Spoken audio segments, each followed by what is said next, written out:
Assalamualaikum warahmatullahi wabarakatuh, sahabatku semua, saudaraku semua. Jadi ini banyak pertanyaan dari teman-teman tentang waktu dan tempat. Nah, jadi saya mau jelaskan kapan sih waktu untuk berzikir nafas dan di mana sih tempat untuk berzikir nafas ya. Untuk berzikir nafas ini ada dua. Zikir nafas ini bisa kita lakukan, ya ada dua macam zikir nafas ini.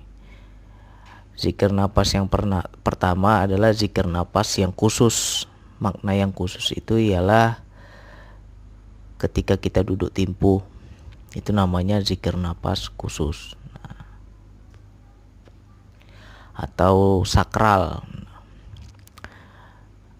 Atau yang kedua, zikir nafas dalam aktivitas. Jadi kita dalam beraktivitas kita bisa tetap berzikir menggunakan nafas. Baik kita sedang kerja, sedang nonton, sedang masak, sedang berkendaraan, macam-macam segala aktivitas kita tetap bisa berzikir nafas. Itu namanya zikir nafas dalam aktivitas. Lantas tempatnya di mana, Bang? Tempatnya bebas. Yang penting apa? Kalau yang khusus, carilah tempat yang suci. Misalnya kita mau zikir nafas duduk timpu, itu carilah tempatnya yang suci. Kalau kita di rumah, ya berzikirlah di tempat kita sering sholat.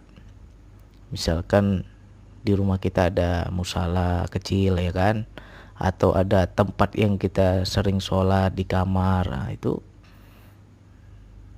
jadikan tempat kita berzikir.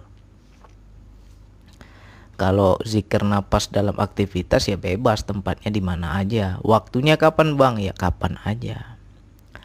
Lantas kalau yang khusus tadi, Bang, gimana waktunya?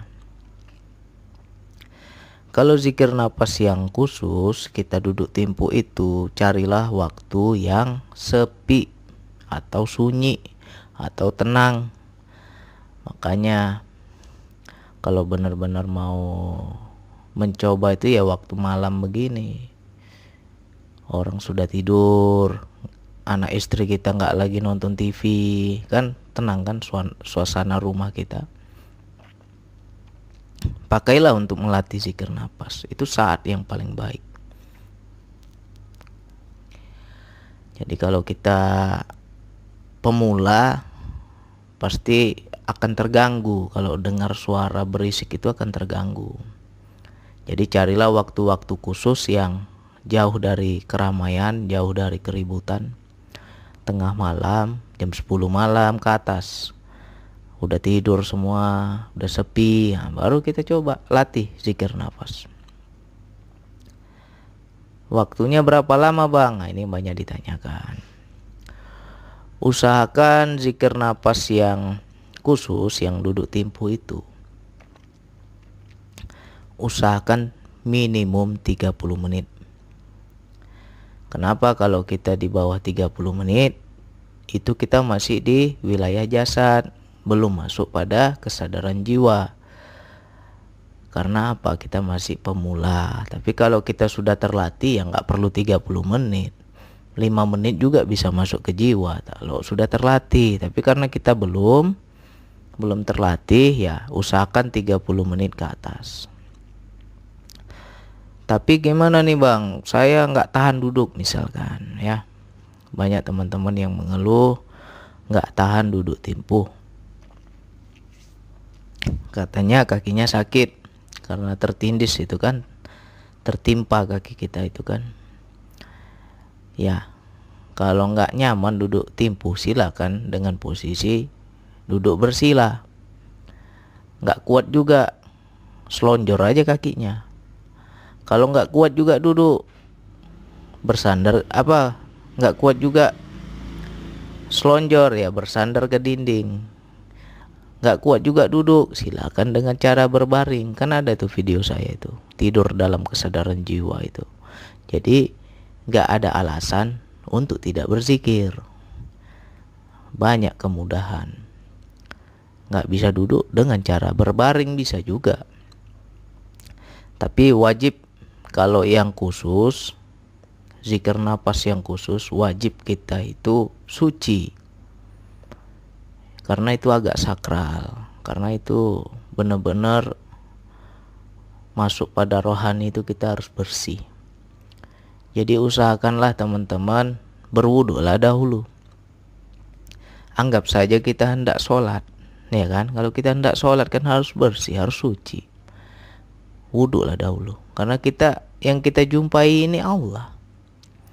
Berbeda kalau kita berzikir dalam aktivitas, ya silakan nggak berwudu walaupun dalam keadaan kotor gimana pun nggak masalah. Tapi yang khusus ini sebenarnya nggak ada aturan harus wudu, nggak ada aturan harus suci, nggak ada aturan.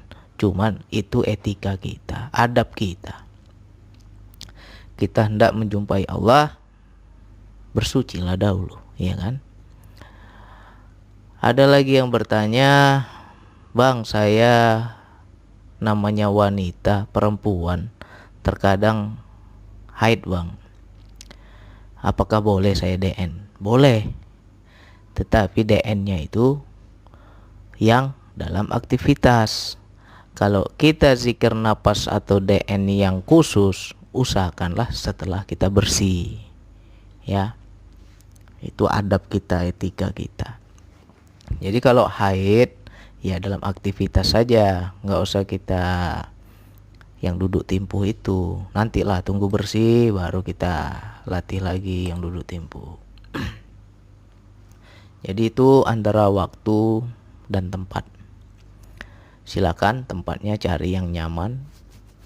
Mau di mana aja, mau kapan aja silakan. Nggak ada istilahnya yang terlalu gimana-gimana. Yang penting kalau yang khusus itu ya usahakan tempatnya bersih, suci, ya kan, jauh dari najis. Nah itu karena kita agak sakral kalau yang khusus itu. Kalau nggak tahan 30 menit, ya kalau bisa dilatih pelan-pelan. Saya nggak kuat, Bang, baru 15 menit sudah nggak tahan, kaki saya sakit misalkan.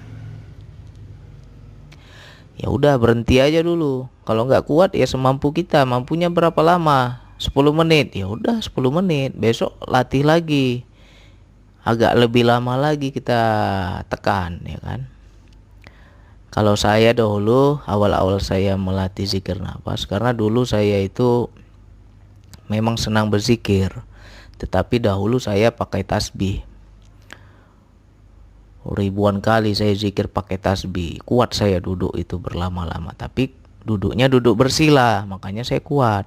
Ketika menemukan metode zikir napas ini, guru saya mengajarkan duduknya harus duduk timpuh. Karena itu ada kelebihan, ada rahasianya pada duduk timpuh itu, yaitu menjaga kesadaran kita tetap fokus kepada Allah. Kalau duduk bersila, efeknya adalah kita cepat mengantuk. Makanya zikir ngantuk kita, hilang kesadaran. Tapi dengan duduk bersila ini kita nggak ngantuk. Nah itu kelebihannya. Akhirnya saya paksakan diri saya. Makna paksakan di sini bukan paksa dengan ego, tapi tekad semangat kita untuk mendalami zikir nafas. Walaupun sakit saya paksakan. Jadi saya pakai alarm dulu. Saya setel alarm 30 menit. Jadi kalau belum bunyi alarm, walaupun sudah sakit, saya nggak akan berhenti. Tetap saya zikir terus, wallah dalam hati. Ketika bunyi alarm baru saya bangun. Baru saya bangkit. Berarti sudah cukuplah 30 menit, ya kan? Nah begitu cara saya latihan dulu. Jadi kalau bisa ya teman-teman ikuti. Coba dipaksakan. Hari ini mampunya 10 menit. Besok diperpanjang lagi durasinya 15 menit. Nah besoknya lagi 20 menit. Nah nanti lama-lama akan terbiasa, akan terlatih. Jadi pernah satu ketika saya latih, saya dalam posisi yang ibaratnya wilayah yang betul-betul tenang, hening, nyaman, damai. Tiba-tiba bunyi alarm, kaget saya. Terbangun saya. Dalam arti kata, saat itu kondisi saya di wilayah jiwa, tiba-tiba bunyi alarm. Kembali lagi lah kesadaran kita ke jasad. Ibarat kata orang mimpi dibangunin. Sadar lagi kita di jasad ini. Akhirnya di situ saya terganggu. Oh, berarti durasi zikirku sudah lebih dari 30 menit. Nggak perlu lagi pakai alarm. Akhirnya nggak pernah lagi saya pakai alarm. DN lah saya. Ketika saya DN, saya latih DN, rupanya bisa lebih berjam-jam gitu. 1 jam, besok latih lagi, bisa 2 jam. Paling lama sampai 4 jam lebih. Pernah itu saya sampai 4 jam lebih. Jadi lama itu kan 4 jam, tapi kok kesannya di sana itu, di wilayah rohani itu, ketika kita berzikir berduaan dengan Allah itu seolah-olah baru sebentar. Perasaan baru setengah jam, tapi nyatanya sudah 4 jam gitu ya kan. Disitulah apa namanya, kita latih terus. Akhirnya bagaimana bang? Banyak lagi yang bertanya. Untuk mengetahui saya udah selesai zikirnya bagaimana bang? Nah, jadi kita pakai alarm Allah. Sebelumnya kan alarmnya pakai jam, stopwatch, atau pakai alarm dari HP kita. Nah, ketika kita sudah terbiasa, kita akan ada alarm dari Allah. Jadi ini bahasa rasa, seolah-olah Allah ngomong, udah cukup gak usah kamu lanjutkan lagi zikirnya. Zikirmu hari ini udah cukup sampai di sini. Besok lagi, udah bangun kita, kembali lagi kita ke jasad. Nah, itu alarm yang dari Allah. Itulah yang dibilang daya Allah. Jadi kita harus paham juga tentang daya ini. Nah, jadi disitulah kita latih terus. Jadi teman-teman mudah-mudahan paham waktu dan tempatnya bagaimana. Jadi yang khusus ya anggap aja seperti kita mau sholat, cari tempat yang bersih, yang suci, waktunya 30 menit ke atas. Nah, apalagi waktu yang baik adalah di saat suasana di rumah kita lagi sepi. Jadi suasana sepi itu kan ya malam hari lah, orang udah tidur, ya kan, nggak ada lagi kedengaran suara TV, ya kan. Kadang anak kita masih main, istri kita masih nonton sinetron berisik, pasti kita terganggu, nggak bisa kita fokus. Tapi kalau tengah malam orang udah tidur, nah kita baru coba latih. Kalau saya dulu paling sering itu ketika tengah malam dengan setelah sholat subuh. Jadi kalau kita selesai sholat subuh ya jangan bangkit, langsung selesai sholat subuh kita langsung sambung lagi DN gitu.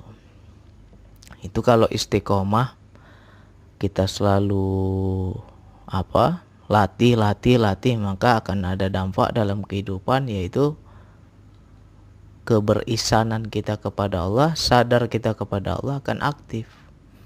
Dalam segala gerak hidup kita akan memandang Allah, melihat Allah di sebalik kejadian, melihat Allah di sebalik makhluk. Kemana kau memandang, di situ wajah Allah. Nah, itu maknanya apa? Bisa nggak kita seperti itu? Kemana kau memandang, di situ wajah Allah. Nah, kalau kita betul-betul mencapai yang namanya sadar Allah itu, kita akan bisa melihat seperti itu. Makanya ini nggak bisa instan, harus kita latih. Harus benar-benar kita latih. Saya dahulu itu sampai 4 jam lebih. Ini bukan berarti menceritakan kehebatan saya berzikir, tidak. Maksudnya adalah begitulah rindu kita, begitulah nikmat kita dalam berzikir kepada Allah. Awalnya nggak ada rasa bang, nggak ada rasa. Yang namanya kita sudah di jiwa, jasad ini mau kayak mana pun ya nggak ada lagi. Rasa sakit nggak ada, gatel nggak ada, ngeluh nggak ada. Nah, ya ibaratnya udah terpisah kesadaran kita. Cuman ketika kita kita kembali lagi kepada jasad, sudah sadar lah kita, udah berhentilah DN-nya, baru pincang-pincang kita. Kayak orang polio ya kan, pincang-pincang itu. Saya dulu begitu. Karena terlalu lama kita duduk. Nah, jadi di sini juga ada rahasianya juga, yang keterpisahan jasad dan jiwa ini ya. Dulu saya pernah dengar satu kisah, nggak tahu itu sahabat Rasulullah, sahabat Ali atau siapa. Ketika dia dipanah, dicabut oleh para sahabat, anak panah itu, dia mengeluh kesakitan. Nggak sanggup dia merasakan sakit yang luar biasa. Lantas dia pun berkata, kalian cabutlah anak panah ini ketika aku sholat, katanya. Jadi di situ ada keterpisahan kesadaran. Ketika dia sholat, dia kusuk kepada Allah, kesadarannya hanya kepada Allah. Maka ketika sahabat yang lain mencabut anak panah itu, tidak lagi dia rasakan sakit. Nah, ini saya dapat ilmunya. Oh, rupanya sama ini kayak sejarah yang saya dengar itu. Dalam DN juga begitu, nggak sakit kok kaki kita duduk lama-lama. Nah, cuman ketika selesai baru sakit, ya kan. Begitulah keterpisahan kesadaran. Jadi bagi pemula mudah-mudahan paham. Bagi yang sering bertanya, ya ini sangat sering yang bertanya seperti ini, makanya saya buat audionya. Nanti kalau ada yang bertanya lagi kan tinggal kita kasih aja ini audionya. Semoga mereka paham. Untuk yang zikir napas yang khusus, duduk timpu, lakukanlah di tempat yang khusus, ya kan. Ibarat kata tempat yang suci, yang bersih. Habis itu waktunya tunggu sepi, tunggu hening, sehingga kesadaran kita nggak terganggu. Nah, bagi yang perempuan kalau sedang haid, tunggu dulu bersih ya. Kita menghadap Allah harus bersih. Ini adab kita aja, etika kita. Tapi dalam keseharian, dalam aktivitas sehari-hari kita bisa bawa DN ini. Cuman yang bersih ini ketika DN yang khusus gitu. Semoga ini bisa dipahami, menjadi motivasi, menjadi penyemangat untuk kawan-kawan. Sungguh-sungguhlah ya. Nggak ada yang instan. Semua itu tergantung kesungguhan kita. Bisa karena terbiasa. Jadi kalau kita benar ingin bisa, benar ingin memahami ilmu zikir nafas ini, sungguh-sungguhlah. Allah melihat kok kesungguhan kita. Mana yang sungguh-sungguh, mana yang main-main, Allah tahu. Insya Allah kalau kita tulus, sungguh-sungguh, Allah bukakan tabir hakikat kepada kita. Ya.